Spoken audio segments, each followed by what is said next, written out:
కొన్ని సీన్స్ ఉంటాయి, వాటి పవర్, వాటి ఎనర్జీ నెక్స్ట్ లెవెల్లో ఉంటది. ఆ మూమెంట్స్ లో క్యారెక్టర్ మాత్రమే కాదు, మనం కూడా సినిమాలో కలిసిపోతాం.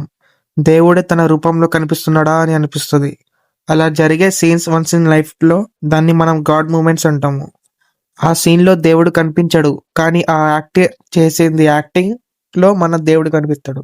ఆ ఎంటైర్ సీన్ మొత్తం మనకు ట్రాన్స్ లోకి వెళ్ళిపోతాం. Hi guys, welcome back to the cinematic buzz and this is Yas. So ఈ వీడియోలో మనం ఇండియాలో టాప్ 5 మూవీ క్యారెక్టర్స్ గాడ్ లెవెల్లో యాక్టింగ్ చేసే గురించి మాట్లాడుకుందాం. సో ప్లీజ్ వీడియోని లైక్, షేర్, సబ్స్క్రైబ్ చేసి యూట్యూబ్ ని షేక్ చేయండి అండ్ కామెంట్ చేయండి. అండ్ ఈ వీడియోలో like targets 1000. So let's start the video. Number 5, Pushpa 2 climax లో జరిగే ఫైట్ రప్ప సీన్. అది మాస్ ఫైట్ మాత్రమే కాదు, అది ఒక డివోషనల్ ట్రాన్స్.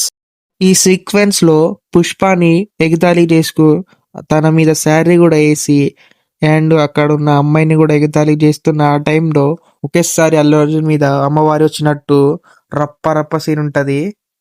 తన ఐస్ లో ఉన్న ఫైర్, తన మూమెంట్స్ ఉన్న అగ్రెషన్ మస్తు ఉంటది. స్టార్టింగ్ నుంచి ఎండింగ్ వరకు మొత్తం తన ఒంట్లో అమ్మవారు వచ్చినట్టే మస్తు యాక్టింగ్ చేస్తాడు. ఆ యాక్టింగ్, ఆ ఫైట్ అయితే మాత్రం వేరే లెవెల్. వాళ్ళు కాళ్ళు చేతులు మొత్తం కట్టేస్తారు. ఇక్కడ పుష్ప హెల్ప్లెస్ అయిపోతాడు, కానీ గంగమ్మ తల్లి తన ఒంట్లో వచ్చి ప్రవేతాళం ఆడింది. అది అల్లు అర్జున్ లివింగ్ ఫామ్ లో చూపించిండు డైరెక్ట్. ఆ టైంలో డిఎస్పి ఇచ్చిన బ్యాక్గ్రౌండ్ మ్యూజిక్ అయితే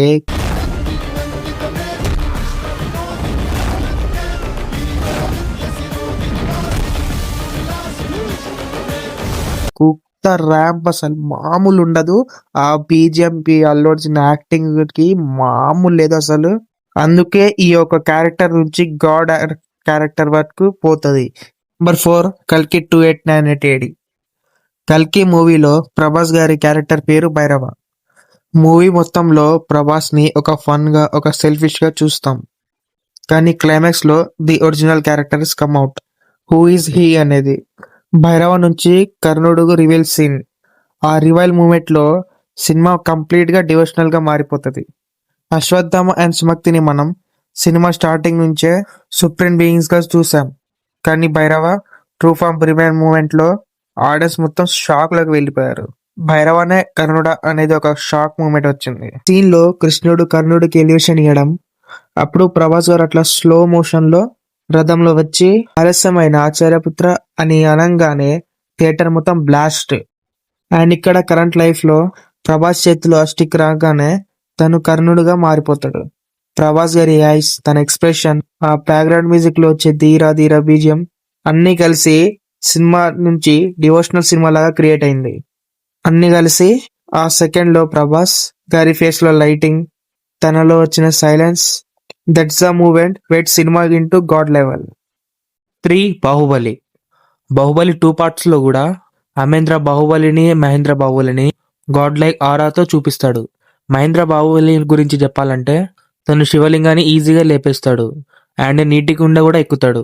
ఇవన్నీ ఎవరు చేయలేని పనులు అండ్ తన మాత్రమే చేయగలని అండ్ తనకి దేవుడి బ్లెస్సింగ్ ఉందని మనం ఫీల్ అవుతాం. బాహుబలి పార్ట్ 2 క్లైమాక్స్ లో వాళ్ళ పైన నుంచి దూకే సీన్ లో స్కై మీద మహేంద్ర బాహుబలి రిఫరెన్స్ వస్తుంది.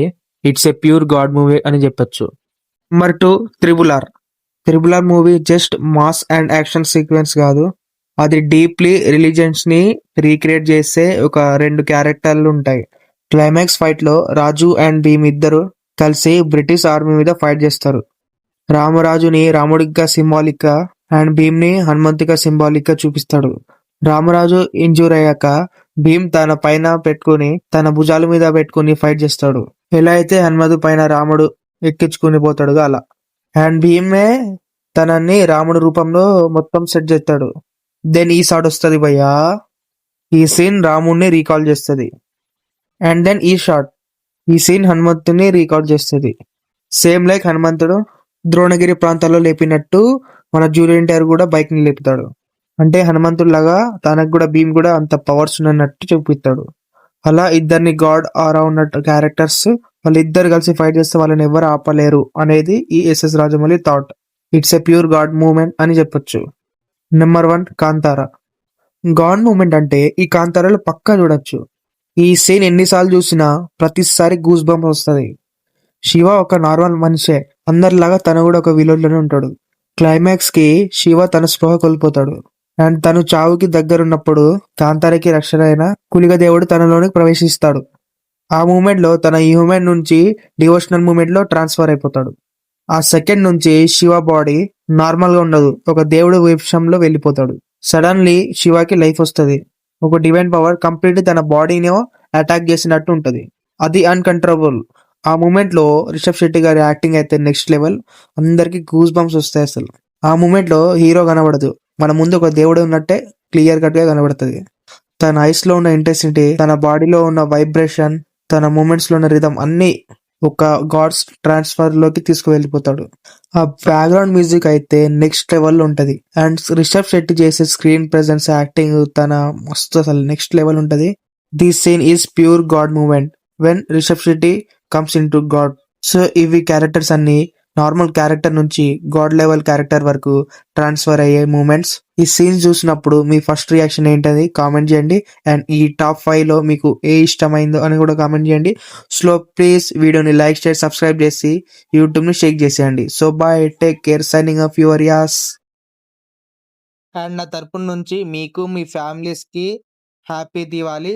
సో క్రాకర్స్ మంచిగా యూజ్ చేయండి అడ్డగోలు కాకుండా. సో బయట ఎక్కడైనా సరే, ఇంట్లో అయినా సరే మీ ఫ్యామిలీస్తో మంచిగా టైం స్పెండ్ చేయండి. అండ్ నా కోసం స్వీట్స్ పంపండి. So guys bye, take care, signing off your as.